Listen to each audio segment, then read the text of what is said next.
When you were little, when you were growing up as a kid, what did you really aspire to be? An entrepreneur. I always wanted to work for myself. I had my family. I used to go to Philly all the time, Chester, every summer.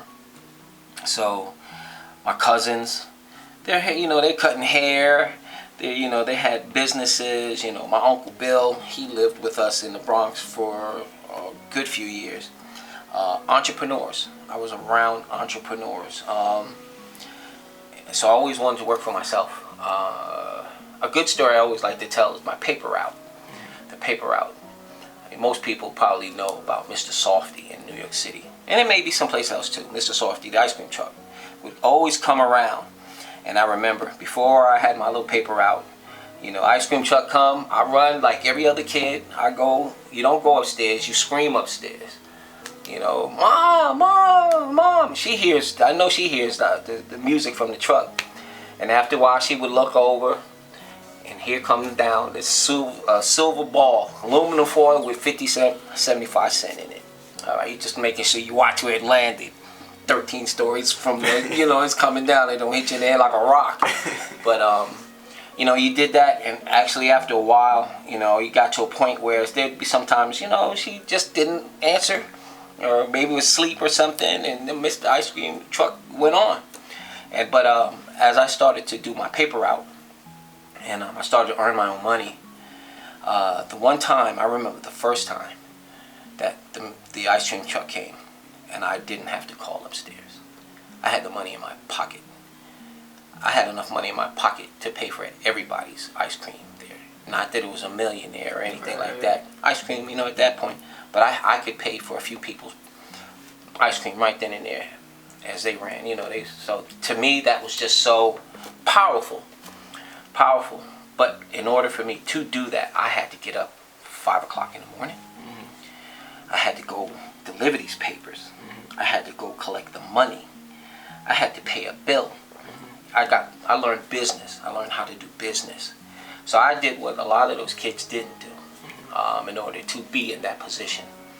But yeah, man, entrepreneur. Let me tell you something. Ain't nothing like being the boss, baby. Working for yourself. It's long hours, but what they say, do what you love, and the money will follow. So, yeah. Yeah, and you've certainly instilled that in us as we both pursue our own ventures. Having my company with media production, and him being a DJ, so it's definitely resonated through your lineage. We'll Right, say that much. right. That's right. Push it deep. Yeah. Push it deep. Deep. I guess my question that's kind of still in the same vein of that, but just fast forwarding a little bit. In comparison to where you were at the life stages that we're currently at right now, how would you say it compared to, in terms of, because we're 8 years apart, so Eric's still early 20s, I'm early 30s, so we're at those particular stages in your life, do you feel like you had similar ambitions to us, or as far as trying to make the plan for what it is that you wanted to do, or because your situation was a little bit different than ours was it more so focused on the survival aspect? As far as being entrepreneurish, something like that? In terms of the career that you were trying to pursue, or what you were trying to pursue outside of making a living. Right.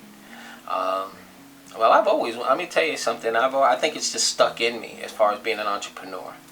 The bills have to be paid regardless, so at some point you have to learn, I can't. I did it, you try, and I did it one time where, I was working at that corporate world, and you jump from that, I'm just going straight in, and I'm going in, forget everything else, I'm going for my dream, and it kind of fell short, and, it changed the lifestyle of the house. But I think for the most part, I think I've always gone for it, even in the back of my mind, the work that I do to actually help bring in money, to help take care of the expenses of the house, at that point as well. Sometimes you may draw back, what I'm trying to do, my goals or something like that, to make sure that you guys have the attention or that I'm around, and that pendulum, it swings because you both experienced it where, at one point, you by yourself a lot. At one point, you were by yourself a lot. This was your house. Really? How many kids here got? This is your house. We come in and all the lights are on. We come in, go to bed. Hey, what's going on there? Just check on you and stuff like that. But those are the type of things I think that had to be done in order to. Those are the sacrifices that I chose to make to actually move us forward. Hopefully it was a good sacrifice. I feel from what I see you guys are doing. I believe it was a good sacrifice. I'm pretty sure there are certain things I could have done better for both of you.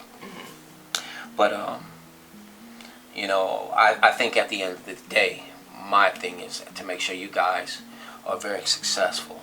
That, to a point I feel you guys are going to be straight in this circle right here. It's almost to a point where we're trying to show you something so you guys, children, will be great and straight, My grandchildren, I want to make sure my grandchildren are going to be straight. I know you guys are going to be straight because you're here. And saying that you're here, that's a good thing because you're here. I know you guys are going to be straight because you're here. But my goal is to make sure too that, my grandkids are going to be straight by, showing you guys and hopefully your efforts that you do. Not hopefully, I do see that. I do believe in what you guys are doing. Very proud of you guys. Very proud of you guys. That's why I probably, hold such a high level of I don't know if it's discipline, or I'm on you, I ride you. Expectation is high because I know what you can do, and I believe in you. I believe in you.